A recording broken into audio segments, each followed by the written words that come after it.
মালিক ডাক দিয়া কয়, আমি আল্লাহ কারোর জন্য বানায় রাখছি জান্নাতের বাগান, আমি আল্লাহ কারোর জন্য বানায় রাখছি জাহান্নামের গর্ত।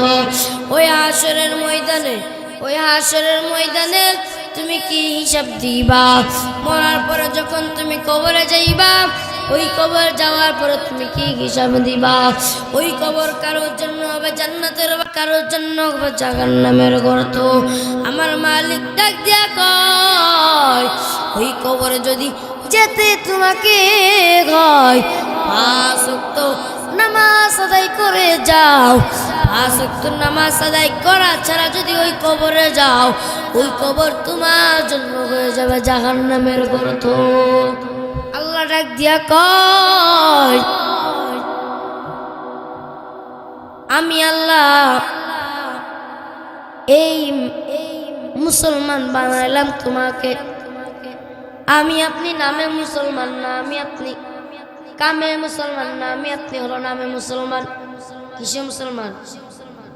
নামে মুসলমান, কামের কোনো মুসলমান নাই। আমি আপনি নামের মুসলমান ঠিকই আছি। নামের মুসলমান মানে কি? তুমি যে ইবাদতটা করো মানুষ দেখায় ইবাদত করো, তুমি রোজা রাখো মানুষ দেখানোর জন্য, তুমি নামাজ পড়ো মানুষ দেখানোর জন্য, সব তুমি মানুষ দেখানোর জন্য করো। কিন্তু আমার আসমানের মালিক ডাক দিয়া কয়, আসলে বান্দা তোরা খাঁটি মুসলমান হইতে পারো নাই, তোমরা কোনো নামে মুসলমান আসো।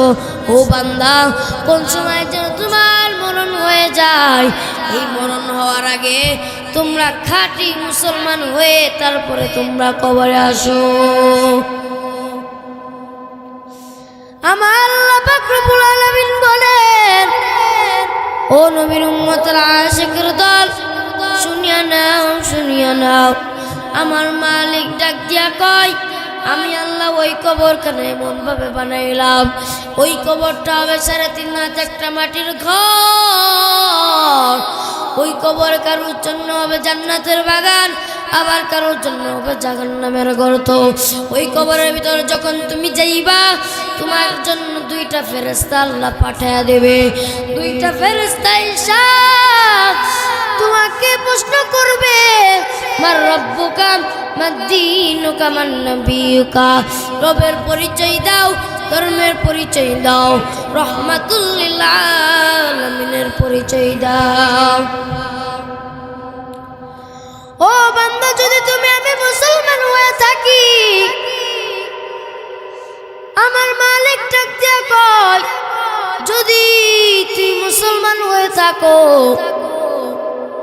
আমি আল্লাহ যে ফেরেশতা 2টাকে পাঠাবো, পাঠানোর সাথে সাথে যখন তোমাকে প্রশ্নগুলো করবে, এই প্রশ্নগুলো করার সাথে সাথে বান্দা তুমি জবাব দিবা, আমার রব হলো আল্লাহ, আমার ধর্ম হলো ইসলাম, আমার নবী হযরত মুহাম্মদ সাল্লাল্লাহু আলাইহি ওয়াসাল্লাম। আর যদি বান্দা বেনামাজি থাকো, উত্তর দিবা কি জানো? আমার নবী ডাকতে কয়, ও নবীর উম্মতের আশিকের দল, শুনিয়া নাও।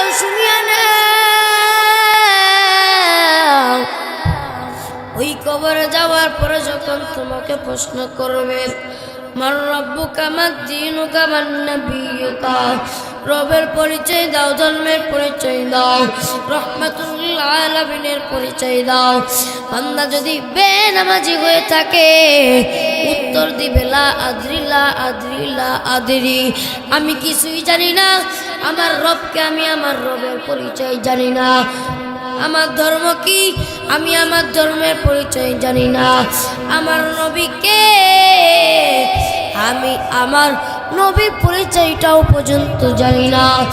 আল্লাহ দেখতে বলবে, ফেরেশতার দল, আর দেরি করিও না, তাড়াতাড়ি যাও।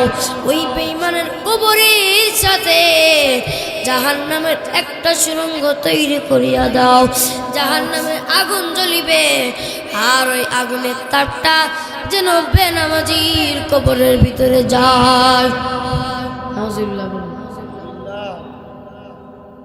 ওই কবরখানা শুধু জাহান্নামের গর্ত বানাবে না, ওই কবরের ভিতরে যখন তুমি হিসাব দিতে পারবা না বান্দা, ওই কবরের ভিতরে আমার আল্লাহ 99টা সাপ সারিয়ে দিবে, একটা নয় দুইটা নয় 99টি সাপ আমার আল্লাহ সারিয়ে দিবে।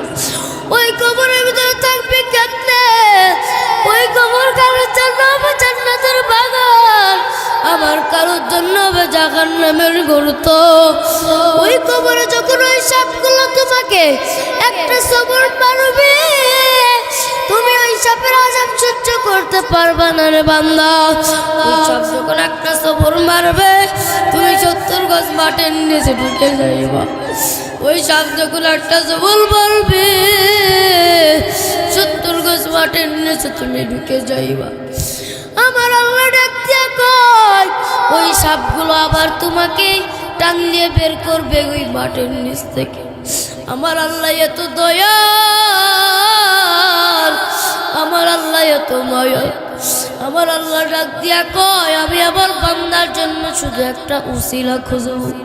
যদি কোনো ব্যক্তি ওই হাসরের ময়দানে পাড়ি দিতে পারে, আমার আল্লাহ ডাক দিয়া কয়, কবরে যে পাস করতে পারবে, আমার আল্লাহ কবর হাসর মিজান ফুলসিরাত তার জন্য সব কিছু পার করিয়া দিবে। যারা বলেন সুবহানাল্লাহ। আমার দয়া মাওলা রে,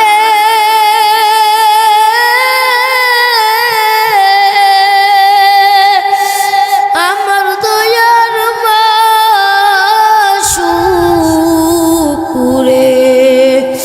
কোথায় গেলে পাইব তোমার ঠিকানা,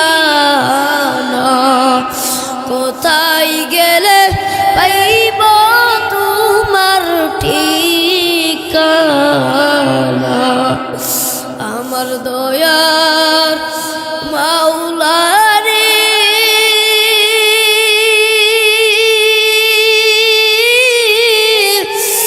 আমার দয়ার মাশুকুরে, কোথায় গেলে পাইব তোমার ঠিকানা, কোথায় গেলে পাইব তোমার ঠিকানা।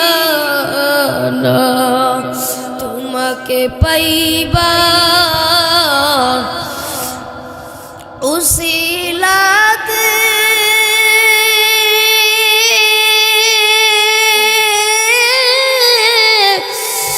ঘুরি আমি দেশ বিদেশে, তোমাকে খুঁজিয়া আমি পাইলাম না, তোমাকে খুঁজিয়া আমি পাইব না, তোমাকে পাইবার আশায় করলাম বিছানা, মাহফিলের ময়দানে করলাম বিছানা। হ্যালো গাইস, আপনাদের কাছে আমাদের এই ভিডিওটি কেমন লাগলো কমেন্ট বক্সে অবশ্যই জানাতে ভুলবেন না, এবং এই ধরনের আরো সুন্দর সুন্দর ভিডিও পেতে আমাদের চ্যানেলটিকে সাবস্ক্রাইব করে আমাদের সাথেই থাকুন।